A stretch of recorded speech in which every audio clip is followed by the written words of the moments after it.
पहला जो था ना, उन्होंने हमारे जो सैलाब आया हुआ है उसके ऊपर बात की, क्योंकि उन्होंने कहा कि जो हमारे सैलाब आ रहे हैं, आज आपको पता चलेगा कि बिलियन ट्री सुनामी जिसको हम कहते थे कि दरख्त लगाओ, वो कितना ज़रूरी है पाकिस्तान के लिए, क्योंकि ये दरख्त ही हैं जो हमारी माहौलियात को ठीक कर सकते हैं।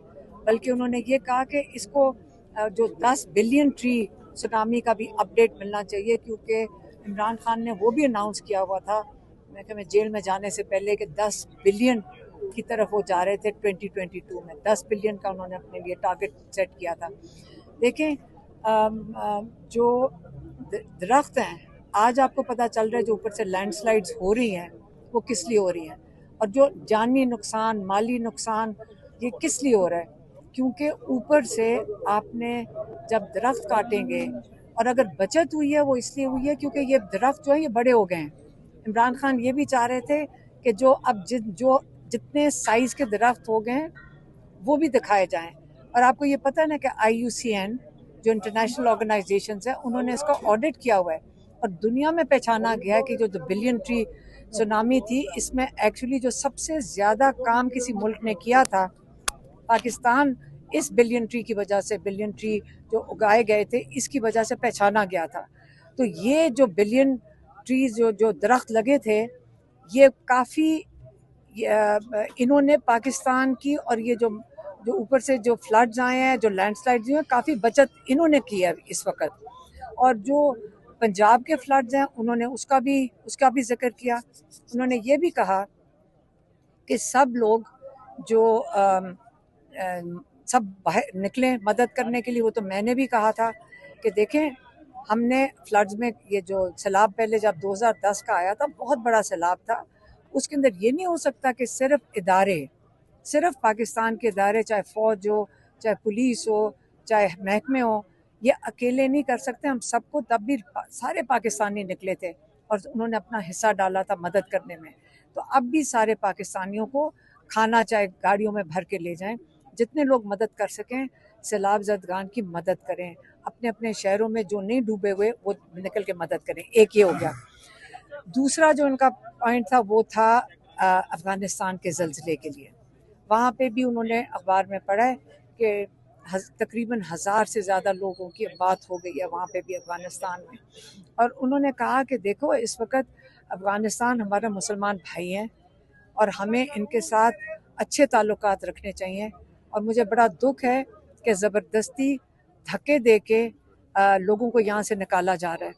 और अफ़गानी, एक तरफ वहाँ पे ज़लज़ला आया हुआ है, दूसरी तरफ आप उनको यहाँ पाकिस्तान से ज़बरदस्ती निकाल रहे हैं। ये वक्त ये है कि हमें अफ़गानिस्तान में अपने लोगों की, उनके भाइयों की, बच्चों की, ख़वातीन की मदद करनी है। और तीसरा जो पॉइंट था उनका था, मैं क्या, मैं पार्टी वाला था, क्या था तीसरा, इलेक्शन।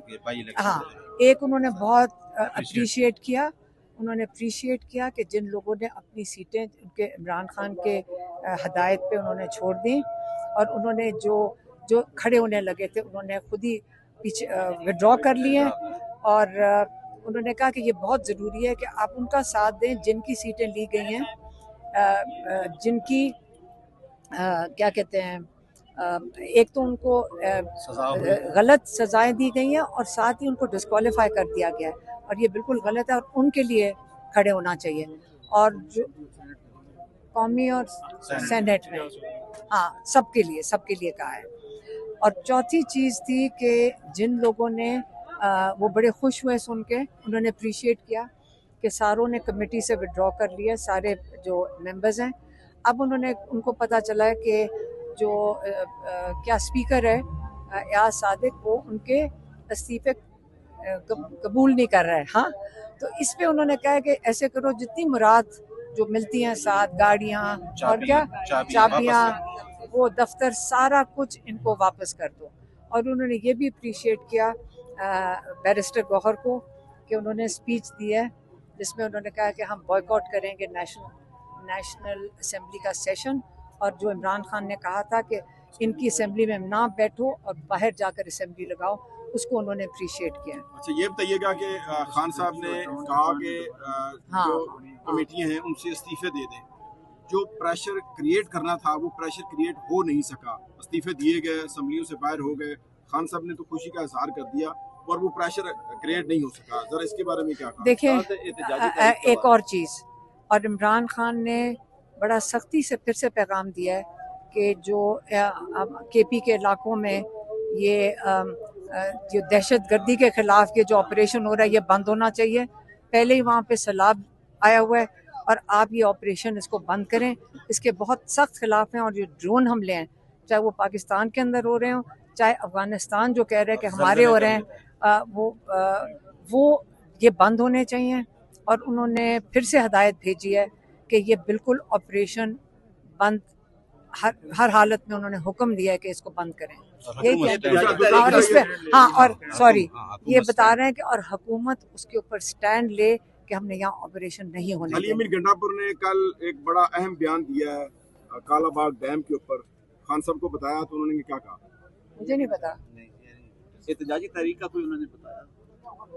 इस वक्त सैलाब आया हुआ है, इस वक्त देखिए इमरान खान कैद तन्हाई में, शुक्र है उनको अखबार मिल रहा है, लेकिन आप क्या चाह रहे हैं कि इमरान खान क्या तहरीक का इस वक्त बताएं? इस वक्त पाकिस्तान में सैलाब आया हुआ है, अफगानिस्तान में जलजिला आया हुआ है। बच्चे कब आ रहे हैं? कोई हुई बात खान साहब की, उनसे बात करेगी? बच्चों की नहीं, बच्चे अब एम्बेसी में जाकर वो भी एम्बेसी में जाएंगे क्योंकि उनको वीज़ा नहीं दिया जा रहा। उन्होंने ब्रिटिश पासपोर्ट पे वीज़ा लगाना है। ब्रिटिश हुकूमत ने उनको मशवरा दिया है कि आप ब्रिटिश पासपोर्ट के ऊपर अगर वीज़ा लगवाएंगे तो हम काउंसलर सर्विस देंगे, क्योंकि पाकिस्तान में यहाँ के जो मिनिस्टर्स हैं यहाँ से खुली धमकियाँ दे रहे हैं कि अगर बच्चे इधर आएंगे हम उनको अरेस्ट कर लेंगे। और इसलिए अगर वो कहते हैं जी अगर कोई गलत काम किया तो यहाँ मुझे बता दें किस किस ने गलत काम किया है जिसकी वजह से लोग अरेस्ट हो गए। आज आपकी मुलाकात नहीं हुई, क्या इरादा है यहीं बैठने का या वापस घर जाने का इरादा है? नहीं, अगर हम यहाँ आकर बैठे हम तब तक बैठेंगे जब तक ये लाठी चार्ज नहीं करते। तो इसका मतलब है कि आप लाठी चार्ज करेंगे तब यहाँ से जाएंगे? नहीं तो लाठी चार्ज करना क्यों, ये हमारा मुल्क है, हम जहाँ मर्जी बैठे। मतलब क्या मतलब है? ये रेड जोन है, हम कोके के ऊपर बैठे हैं, दरख्त है उसके नीचे बैठे हैं। ये कोई सरकारी जगह भी नहीं है, नहीं ये प्राइवेट जगह है। अदालती हुक्म की जो इस तरह बेतुकीरी की जा रही है, आप लोगों को मुलाकात ये अदालती हुक्म इजाजतनामा है, उस बारे में आप क्या कहेंगी कि जी बताओ। ये जो अदालती हुक्म की बेतुकीरी कर रही है इस वक्त पंजाब हुकूमत, आप लोगों को मुलाकात नहीं करने दी जा रही अदालती हुक्म के बावजूद, उस बारे में वो क्या इसलिए क्योंकि ये खौफजदा हैं, ये इमरान खान की आवाज़ से भी डरते हैं कि उसका एक छोटा सा पैगाम भी बाहर ना आ जाए। ये इनको 2 साल में ये सोचा था कि इमरान खान को जेल में डालेंगे तो लोग भूल जाएंगे ना इमरान खान को। अब मसला ये हो रहा है कि इमरान खान के लिए पूरा मुल्क क्या पूरी दुनिया खड़ी हो गई है और अब इतने खौफजदा हो गए हैं क्योंकि ये तो इनके पास तो 17 सीटें भी अब नहीं बची हैं। अगर वो 17 सीटें मिली थी वो भी नहीं बची। अब ये नून लीग भी डरी हुई है, जो वो और जो एस्टेब्लिशमेंट है वो भी डरी हुई है।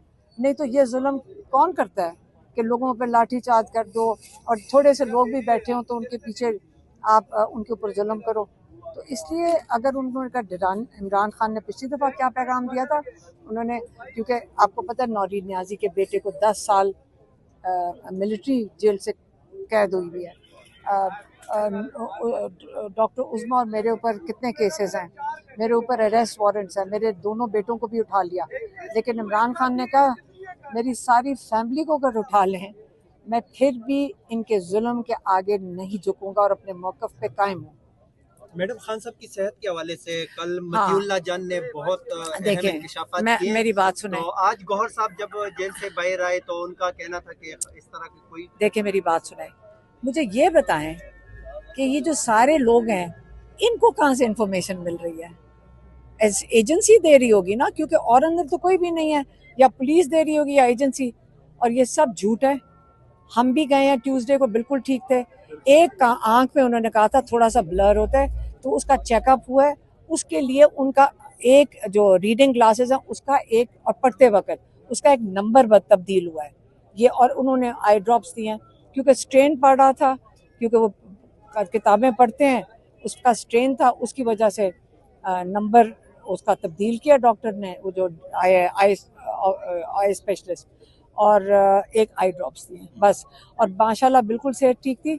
और हमने बैरिस्टर गौहर को और ज़हीर अब्बास को कहा, आप जब मीडिया के सामने जाएं, आप गवाह के तौर पे बताएं कि इमरान खान की सेहत कैसी थी। माशाल्लाह बिल्कुल ठीक है, उनकी सेहत बहुत अच्छी है। और इमरान खान को अब 2 साल के बाद ये कहना चाहते हैं कि कुछ ना कुछ उसको अल्लाह ना करे कि कुछ हो गया है, लेकिन अल्लाह का शुक्र है, अल्लाह में वो यकीन रखने वाले ईमान वाले इंसान हैं। इनको सॉलिटरी कन्फाइनमेंट में डाल दिया इमरान खान को, लेकिन एक मजबूत ईमान वाला इंसान शख्सियत हो तो वो ये भी टाइम गुजार लेते हैं। और वो अपनी सेहत उनकी बिल्कुल ठीक है, मजबूत है। और इंशाल्लाह हम उनको ये जो 14-14 साल कैद और 10-10 साल कैद है, ये हवा में उड़ जाएंगी। अभी इंशाल्लाह हम सारे जो खड़े हैं, ये आपको यहाँ से थोड़े से, आपका ख्याल है थोड़े से 1000 बंदा खड़ा होगा। ये जो पाकिस्तानी तैयारी कर रहे हैं अपना इतने अजीम लीडर को और बाकी जो नाजायज़ कैद में, इंशाल्लाह हम सारे यहाँ मौजूद आ जाएं। ये वक्त जल्द आने वाला है कि अल्लाह की भी मर्जी और अल्लाह का भी प्लान है। और सबसे बड़ी चीज़ देखिए, इमरान खान के लिए दुनिया में दुआएं होती हैं। आज तक मुझे कोई एक इनमें से बता दें इनके लिए कोई दुआ करते, घर वाले भी नहीं करते होंगे। इमरान खान के लिए दुनिया, खाना काबा, करबला, अमेरिका, जहाँ से सुने लोग कहते हैं जी तहज्जुद में हमारी माएँ दुआएं कर रही है। कोई माँ किसी के अपने बच्चों के अलावा नहीं करती। इमरान खान के लिए दुआएं हैं। और मैं इमरान खान को ये बता के आई थी, आपको फिक्र नहीं करनी चाहिए, आपके लिए इतनी दुआएं हैं, और जो आपके साथ जुल्म कर रहे हैं उनके लिए उतनी बदुआएं हैं। गजा में और फलस्तीन में भी दुआएं, सब जगह अल्लाह करवा रहे हैं। और इंशाल्लाह इमरान खान सेहत के साथ, जिंदगी सेहत के साथ बाहर आएंगे और अपने मकसद में कामयाब हो गए। आप देखिए। इंशाल्लाह। शुक्रिया।